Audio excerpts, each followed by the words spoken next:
오늘 성경 말씀은 창세기 32장 22절에서 32절입니다. 인생의 벼랑 끝에서 우리는 하나님의 은혜와 기적을 경험합니다. 그것도 아주 강렬하고 극적인 경험을 하게 됩니다.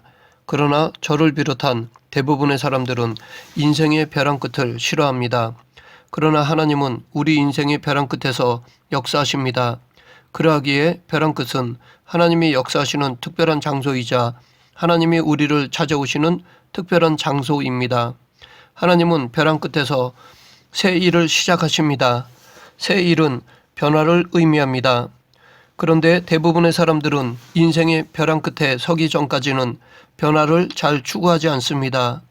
변화는 익숙한 것에서 벗어난 것이기에 불편해합니다. 변화로 인해 고통을 경험할 수도 있기 때문입니다. 때론 이 변화에 적응을 못할 때도 있습니다. 그래서 인간은 변화를 싫어합니다.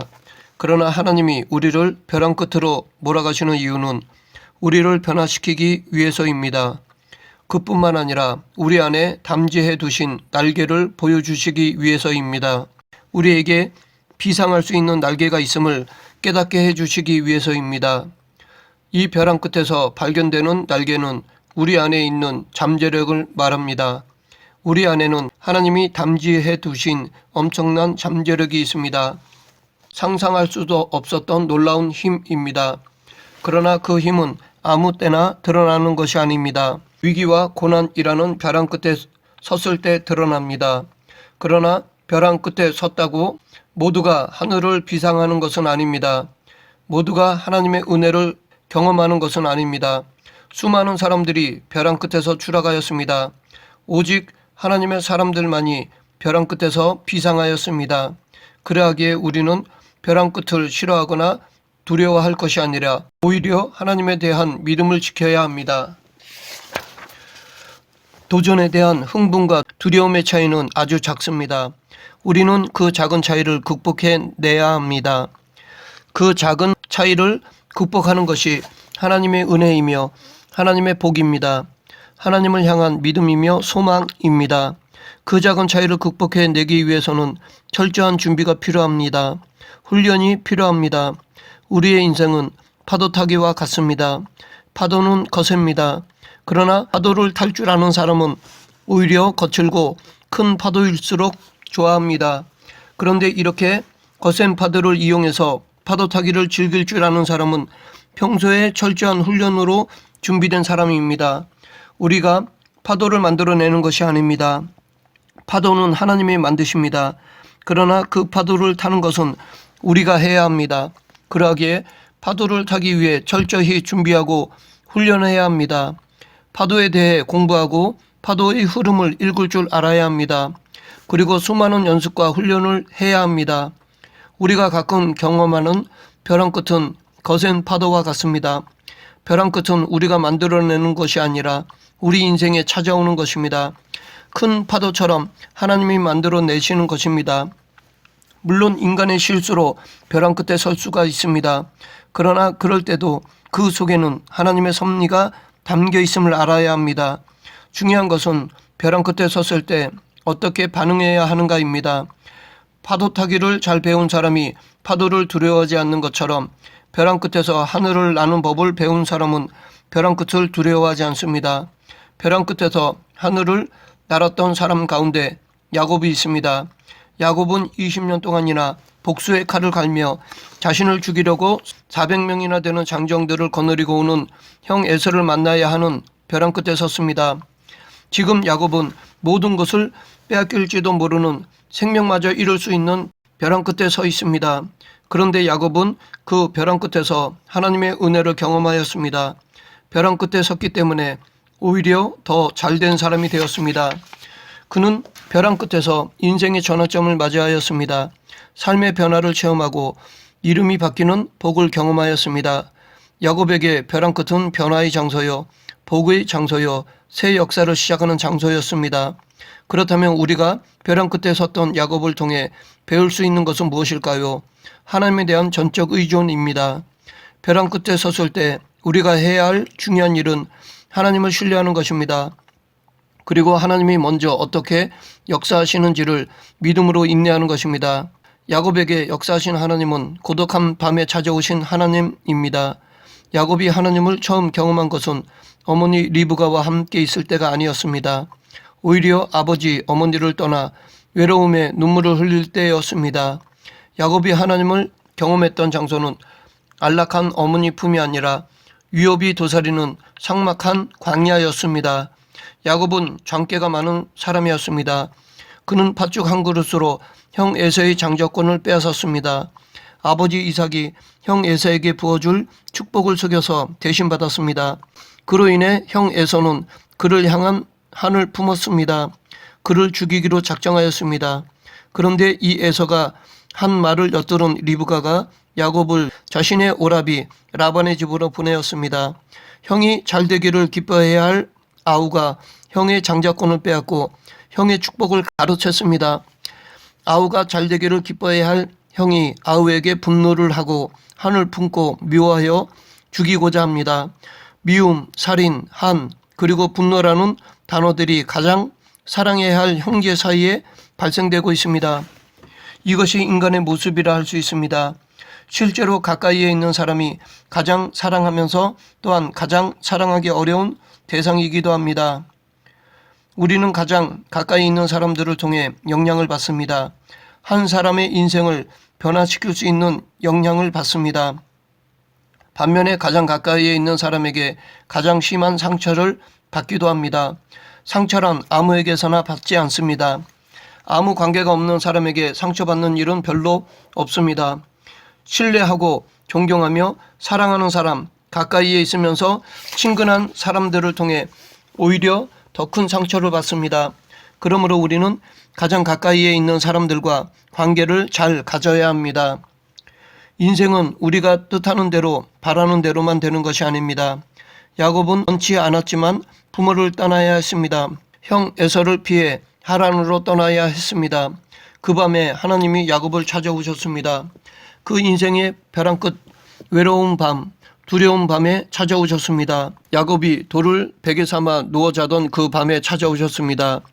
야곱이 브엘세바에서 떠나 하란으로 향하여 가더니 한 곳에 이르러는 해가 진지라 거기서 유숙하려고 그곳에 한 돌을 취하여 베개하고 거기 누워 자더니 꿈에 본즉 사닥다리가 땅 위에 섰는데 그 꼭대기가 하늘에 닿았고 또 본즉 하나님의 사자가 그 위에서 오르락 내리락 하고 야곱은 에서를 피해 외삼촌 라반의 집을 향해 가는 길목에서 하나님을 만났습니다.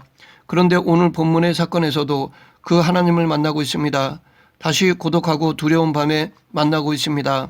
오늘 본문 22절부터 24절 밤에 일어나 두 아내와 두 여종과 11 아들을 인도하여 야복 나루를 건너세 그들을 인도하여 시내를 건너가게 하며 그의 소유도 건너가게 하고 야곱은 홀로 남았더니 어떤 사람이 날이 새도록 야곱과 씨름하다가 여기 밤이라는 단어와 홀로 남았더니 라는 말을 보면 하나님은 야곱이 20년 동안 외삼촌 라반의 집에서 라헬을 사랑하고 라반의 가축을 돌보고 재산을 모을 때 찾아오시지 않으셨습니다. 어떻게 보면 야곱에게 있어 지난 20년은 하나님이 필요 없을 정도로 재산을 만들기 위해 바쁘게 수고한 시간이었을지도 모릅니다. 실제로 그는 라헬에 대한 사랑 때문에 7년을 수일처럼 보낸 사람이었습니다. 그런데 이제 라반의 집을 떠나 고향으로 돌아오는 길목에 서 있는데 그토록 만나고 싶지 않은 형 에서를 만나야 할 시간이 되었습니다. 사랑하는 어머니와 생이별을 하게 만들었던 형, 20년 동안 복수의 진념으로 칼을 갈고 있는 형을 대면해야 하는 길목에서 그는 고독하고 두려워하였습니다. 그래서 야곱은 먼저 형 에서에게 사람을 보내 동종을 살피게 하였습니다. 그런데 그들이 에서를 만나고 온 보고는 두려운 것이었습니다. 사자들이 야곱에게 돌아와 이르되 우리가 주인의 형 에서에게 이른즉 그가 400명을 거느리고 주인을 만나려고 오도이다. 에서는 대단한 사람이었습니다. 지난 20년 동안 야곱을 죽이기 위해 복수의 칼을 갈았습니다. 자신의 한을 풀고 자신의 노를 풀 날을 기다렸던 것입니다. 그런데 드디어 그날이 왔습니다. 그래서 지금 400명을 거느리고 야곱을 죽이려고 달려오고 있는 것입니다. 누구보다 에서를 잘 아는 야곱이기에 그는 두렵고 답답해 하였습니다. 우리는 야곱처럼 살아가서는 안 되지만 에서처럼 살아서도 안 될 것입니다. 야곱은 자신이 잘못했다는 것을 알았습니다. 그리고 지난 20년 동안 에서에 대한 어떠한 원한도 갖지 않고 살았습니다. 미안한 마음으로 용서를 비는 마음으로 살았습니다. 그러나 에서는 달랐습니다. 그도 열심히 살았습니다. 400명을 거느릴 정도라면 그가 얼마나 열심히 살았는지를 알 수 있습니다. 그러나 그 속에는 여전히 미움과 복수에 대한 진념 그리고 함과 분노가 쌓여 있습니다. 그도 그럴 것이 자신이 손해를 보았기 때문입니다. 손해본 사람은 그 아픔을 잊지 못하는 것은 당연하다고 생각되기도 합니다. 그러나 정작 에서는 스스로 자신을 비참하게 만든 사람이라 할 수 있습니다. 그는 스스로 의로웠습니다. 스스로 도덕적이고 윤리적이라고 생각했습니다. 야곱처럼 장자권을 빼앗은 적도 없고 축복을 훔치지도 않았기에 잘못한 것이 없다고 생각했을 것입니다. 그래서 동생 야곱을 향해 품은 미움과 한과 노 그리고 그가 계획한 복수는 정당한 것이며 의로운 것이라고 생각했을지도 모릅니다. 그러나 반면에 그의 마음은 황폐해져 있었습니다. 이것은 진정한 행복이 아닙니다. 인간의 행복은 부를 축적하는 것이나 성공에 있다기보다는 내면의 평화, 자족하는 마음에 있습니다. 그러하기에 내면을 잘 가꾸지 않는 사람은 아무리 외적 조건이 좋아도 행복할 수 없습니다. 야곱은 20년 동안 변치 않고 자기에게 미움과 분노를 품고 살았던 에서를 대면해야 했기에 두렵고 답답해 하였습니다. 그래서 자신의 전 재산과 온 가족을 앞서 보내고 밤에 홀로 야복나루에 남았던 것입니다. 그때 하나님이 그를 찾아오셨습니다. 이렇게 하나님이 고독이라는 벼랑 끝으로 야곱을 몰고 가신 것은 그를 변화시키기 위해서였습니다. 야곱을 변화시키고자 하나님은 그를 고독이라는 벼랑 끝으로 몰고 가셨던 것입니다. 때론 고독은 우리를 변화시키는 은혜의 방편이 됩니다. 고독은 우리를 변화시키는 통로가 됩니다. 우리는 고독을 통해 변화됩니다. 외로움과 고독은 비슷하지만 다릅니다. 외로움은 그냥 홀로 있는 것입니다. 홀로 있는 괴로움이 외로움입니다. 이 외로움은 고통스럽습니다. 인간을 병들게 하고 황폐하게 만들기도 합니다. 이 외로움은 하나님 없는 홀로 있음입니다. 그러나 야곱이 체험한 고독은 외로움보다 차원이 높은 홀로 있음입니다. 즉 이 고독은 하나님 앞에 홀로 서 있는 것입니다.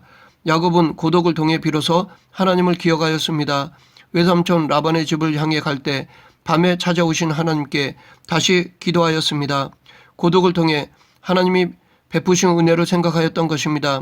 그리고 하나님께 도움을 간구하였습니다. 이처럼 고독할 때 우리는 하나님과 대면할 뿐 아니라 자신과도 대면하게 됩니다. 그리하여 자신의 참 모습을 발견하게 됩니다. 야곱은 어머니 리브가로부터 형 에서가 변화되었으니 이제 집으로 돌아오라는 소식을 전해주길 기다렸을 것입니다. 그러나 그날은 오지 않았습니다. 반면에 하나님은 형 에서가 아니라 야곱이 변화되기를 원하셨습니다. 그래서 야곱을 위해 하나님은 그를 고독한 밤으로 몰아가신 것입니다. 또한 고독은 우리를 깨뜨리시는 하나님의 손길입니다. 내 자아가 깨어지는 것이 복입니다. 이 깨어짐을 통해 하늘을 날 수 있는 힘을 얻게 됩니다. 깨어짐의 과정을 통해 놀라운 변화를 경험하게 됩니다. 하나님은 고독한 밤에 야곱을 찾아오시고 그와 씨름하셨습니다. 씨름하는 중에 그의 환도뼈를 치셨습니다. 그를 깨뜨리신 것입니다. 오늘 본문 24, 25절입니다. 야곱은 홀로 남았더니 어떤 사람이 날이 새도록 야곱과 씨름하다가 자기가 야곱을 이기지 못함을 보고 그가 야곱의 허벅지 관절을 치매 야곱의 허벅지 관절이 그 사람과 씨름할 때에 어긋났더라. 하나님은 야곱의 환도뼈를 치심으로 그를 깨뜨리셨습니다. 야곱을 변화시키기 위해 깨뜨리신 것입니다. 이것이 하나님의 신비입니다. 하나님은 복을 주시기 전에 먼저 우리의 자아를 깨뜨리십니다. 사명을 맡기시기 전에 우리를 깨뜨리십니다. 요셉에게 그리하셨고 모세에게 그리하셨고 다윗과 바울도 깨뜨리셨습니다. 그로 인해 이날 이후 야곱은 다리를 절게 되었습니다. 하나님은 자아가 강한 사람을 쓰시고자 그 자아를 깨뜨리시는 경우가 있습니다. 그러하기에 어찌 보면 우리의 문제는 자아의 약함이 아니라 자아의 강함이요 우리의 부족함이 아니라 우리의 교만이라 할 수 있습니다. 하나님을 의지하지 않고도 해낼 수 있다는 나의 강함, 하나님의 지혜를 의지하지 않고도 할 수 있다는 나의 교만이 정작 우리의 문제입니다. 그래서 하나님은 그 강함과 교만을 깨뜨리십니다. 하나님께 드려지는 제사 가운데 소제가 있는데 이 제사는 곡식으로 드리는 제사입니다. 소제의 특징은 고운 가루입니다. 아주 잘게 부서뜨린 고운 가루입니다. 소제에 쓰이는 고운 곡식 가루처럼 우리의 자아가 부서져 고운 가루가 될 때 하나님이 기뻐 받으시는 제물이 될 수 있습니다. 그리고 우리가 깨어질 때 비로소 하나님의 능력으로 날게 됩니다. 그러하기에 우리의 깨어짐이 복입니다. 깨어질 때 깨달아지고 깨어질 때 그 속에 감추어진 보배가 드러납니다. 반석이 깨어질 때 생수가 터져 나오고 밀알이 깨어질 때 생명의 싹이 나오듯이 말입니다. 하나님은 당신의 은혜를 베풀어 주시기 전에 먼저 우리로 하여금 비우게 하십니다. 오물로 가득한 그릇은 더럽고 더 이상 무엇을 담을 수 없습니다. 그래서 먼저 그릇을 비우게 하십니다. 그리고 깨끗게 하십니다. 그리고 그 그릇에 담아주십니다. 또한 고독은 하나님의 복, 은혜의 통로가 됩니다. 야곱이 고독한 밤에 간구했던 것은 하나님의 복이었습니다. 그가 하나님과 씨름할 때 구했던 것이 바로 복이었습니다. 오늘 본문 26절 그가 이르되 날이 세려하니 나로 가게 하라. 야곱이 이르되 당신이 내게 축복하지 아니하면 가게 하지 아니하겠나이다. 야곱은 이제야 하나님의 복, 은혜가 가장 귀한 것임을 알았습니다. 하나님의 복, 은혜의 소중함을 알았습니다. 당장 눈에 보이는 것보다 눈에 보이지 않는 하나님의 복, 은혜가 살 길임을 알았습니다. 하나님의 복이 임하면 우리의 삶은 순식간에 역전될 수 있습니다. 하나님이 벼랑 끝에 섰던 아브라함과 사라에게 아들을 주실 때 사라에게 먼저 복을 주셨습니다. 내가 그에게 복을 주어 그로 내게 아들을 낳아주게 하며 내가 그에게 복을 주어 그로 열국의 어미가 되게 하리니 민족의 열왕이 그에게서 나리라. 죽은 자와 다름없었던 아브라함, 경수가 끊긴 사라에게 하나님의 복이 임하니 그들이 아들을 낳았습니다. 사라의 인생이 역전되는 역사가 일어났습니다. 이렇게 오직 하나님께 모든 것이 달려 있습니다. 그러면 야곱이 야복나루에서 구했던 복은 무엇입니까? 자신의 절박한 문제를 해결해 달라는 것이었습니다. 즉 형과의 화해를 구하였습니다. 하나님은 야곱을 잘 아셨습니다. 그래서 그의 이름을 물으셨습니다. 야곱이란 발꿈치를 붙잡은 자, 속이는 자라는 뜻입니다. 하나님은 그의 솔직한 대답에 그의 이름을 바꾸어 주셨습니다. 야곱에서 이스라엘이라는 이름으로 바꾸어 주셨습니다. 이스라엘은 하나님이 싸우신다, 하나님이 이기신다, 하나님이 통치하신다 라는 뜻입니다. 하나님은 야곱에게 복을 주시기 전에 먼저 그의 이름을 바꾸셨습니다. 즉 그의 전 존재를 바꾸셨습니다. 이후로 야곱의 삶은 하나님의 통치를 받는 복된 삶이 되었으며 그의 아들들은 이스라엘의 12지파의 조상이 되었습니다. 말씀을 맺겠습니다. 하나님 안에서의 고독은 변장된 복, 은혜의 통로입니다. 그러하기에 우리는 두렵고 답답하고 고독한 시간에 친히 찾아오시는 하나님을 기대해야 합니다. 그리고 고독을 통해 우리는 나의 잘못된 것을 깨뜨리고 다시 하나님의 것으로 채우는 시간을 가져야 합니다. 고독 속에서 하나님을 만나고 하나님의 사람으로 변화되는 그리스도인이 되길 간절히 축원합니다. 기도하겠습니다. 사랑과 은혜가 풍성하신 하나님 아버지, 두렵고 답답한 상황에서 오히려 하나님을 만나는 고독의 시간을 갖게 하시고 더더욱 거룩한 하나님의 나라의 백성으로 성장되어가는 그리스도인이 되게 하여 주시옵소서. 예수님 이름으로 기도드립니다. 아멘.